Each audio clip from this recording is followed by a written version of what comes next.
সময় কোন দোয়া বলেন? তো ওই যেটা বললাম, তা আমি বললাম রাসূল বলছেন কোরআনের একটা হরফ পড়লে কত নেকি? 10 নেকি। তাহলে টয়লেটে ঢোকার সময় কোরআন পড়ে ঢুকবো? বুঝেন নে? দোয়া পড়ে টয়লেটে ঢুকলে নেকি হবে এরকম হাদিস নাই, ওটা বিধান। কিন্তু কোরআনের আয়াত যদি পড়ি তাহলে অক্ষর প্রতি কয় নাকি? এটা তো শরীয়ত। তাহলে টয়লেটে ঢুকবো ওই ক্লাস পড়ে? শরীয়ত আছে না। যখন যেখানে যেই দোয়া দিয়েছেন তখন সেখানে সেই দোয়া পড়তে হবে। রাসূল সাল্লাল্লাহু বলেননি মিনহা খালাকনাকুম, এটা বলেননি। হুজুরের কাছে শয়তান ওহী করেছে।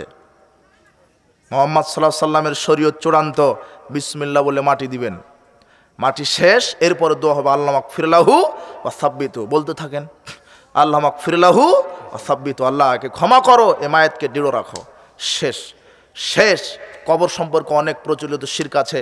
কবরে বাতি জ্বালানো শিরক, আগরবাতি জ্বালানো শিরক, সামিয়ানা টাঙানো শিরক, কবরের দিকে সালাত আদায় করা শিরক, কবরে মানত করা শিরক, কবরে সেজদা করা শিরক, কবরকে মূল্যায়ন করা শিরক, কবরের কাছে গিয়ে কিছু চাওয়া শিরক।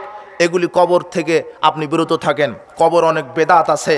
কবরের দেওয়ার সাথে সাথে আপনি মিষ্টি বিতরণ করছেন, এটা বেদাত। কবরে পায়ের দিকে সূরা বাকারা, মাথার দিকে ইখলাস ফালাক নাস, নাসর, কদর এগুলি পড়ছেন, এগুলি বেদাত। কুলখানি করা বেদাত, কোরআন খানি করা বেদাত, মানুষ মরার 40 দিনে 40 করা বেদাত। কত যে বেদাত আছে, এগুলি বেদাতি কর্মকাণ্ড থেকে বিরত থাকেন। মানুষ মারা গেলে অভিভাবক সন্তানের জন্য মোটামুটি 3টা কাজ। কয়টা? মানুষ আপনার বাপ মারা গেছে, সন্তান হিসেবে 3টা কাজ। এক, দান সদকা করবেন বেশি বেশি। এক মহিলা বলছেন আল্লাহর নবী নাউমিয়া উফতুলিতাত নাফসুহা, আল্লাহর নবী এক মহিলা বলছেন আমার মা হঠাৎ করে মারা গেলেন, ওয়ালাউলা যালিক, যদি হঠাৎ করে মারা না যেতেন লা তাসাদ্দাকাত, তাহলে সাদগা করে যেতেন। আফায়ুজিউ আন আতাসাদ্দাকা আনহা, আল্লাহর নবী আমি যদি আমার মায়ের পক্ষ থেকে সাদগা করি তিনি নেকি পাবেন না? হ্যাঁ। রাসূল বলছেন হ্যাঁ অবশ্যই পাবেন। তার মানে বোঝা গেল আবু দাউদের হাদিস 2882-83 নম্বর হাদিস, যে মানুষ মারা গেলে, বাপ মা মারা গেলে সন্তান বাপ মায়ের পক্ষ থেকে কি করবে? সাদাকা করবে। এই 40 খাওয়াবেন না, বিদাত। আপনি মসজিদ মাদ্রাসায় ফ্যান, অজুর ব্যবস্থা করে দেন, টিউবওয়েল অজুখানা করে দেন, ফ্যান কিনে দেন। মানুষ অজু করবে যতদিন আপনার বাপের কবরে নেকি ঢুকবে ততদিন। সুবহানাল্লাহ। কাজেই 1 নম্বর দান করবেন বেশি বেশি। 2, বেশি বেশি দোয়া করবেন। আল্লাহ বিচার মাঠে আপনার বাপকে জান্নাতের ডিগ্রি দিবেন, ডিগ্রি। আপনার বাপ বলবে আল্লাহ এর কি, এত নেকি তো আমি করিনি। তখন আল্লাহ বলবেন তোমার সৎ সন্তান তোমার জন্য বেশি বেশি দোয়া করেছিল, তাই তো তুমি জান্নাতুল ফেরদাউসে উঠে গেছো। এই জন্য আপনার বাপের জন্য বেশি বেশি দোয়া। 1 সাদাকা, 2 দোয়া, 3 সামর্থ্য থাকলে আপনার বাপের জন্য হজ করে দিবেন।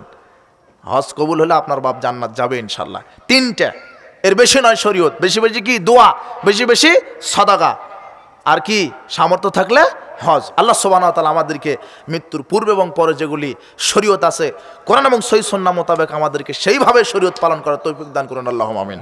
আজকের ইসলামী জালসায় যে যেভাবে সহযোগিতা করেছেন আল্লাহ তুমি তাদেরকে পূর্ণ যাজায় খায়ের দান করো। আজকের ইসলামী জালসায় যত মা বোন নারী পুরুষ এসেছেন আল্লাহ তুমি প্রত্যেককে সঠিক ইসলাম বোঝার এবং মানার তৌফিক দান করো। যাদের বাপ মা মারা গেছে তাদেরকে ক্ষমা করো, যাদের বাপ মা অসুস্থ আছে আরোগ্যতা দান করো। প্রতিপালক আমাদের মধ্যে যারা ছাত্র সমাজ, যুবক যুবতী, শিক্ষক শিক্ষয়িত্রী, যারা ব্যবসায়িক, যারা চাকরিজীবী, যারা কৃষক, আল্লাহ প্রত্যেকের উপর তোমার খাস বরকত রহমত নাজিল করো। আল্লাহ তুমি আমাদেরকে মৃত্যুর সমুদ্র সঠিক ঈমান নিয়ে মৃত্যুবরণ করার তৌফিক দান করো। সুবহানাকা আল্লাহুম্মা বিহামদিক আশহাদু আল্লা ইলাহা ইল্লা আনতা আস্তাগফিরুকা ওয়া আতুবু ইলাইক। আসসালামু আলাইকুম ওয়া রাহমাতুল্লাহি ওয়া বারাকাতুহু।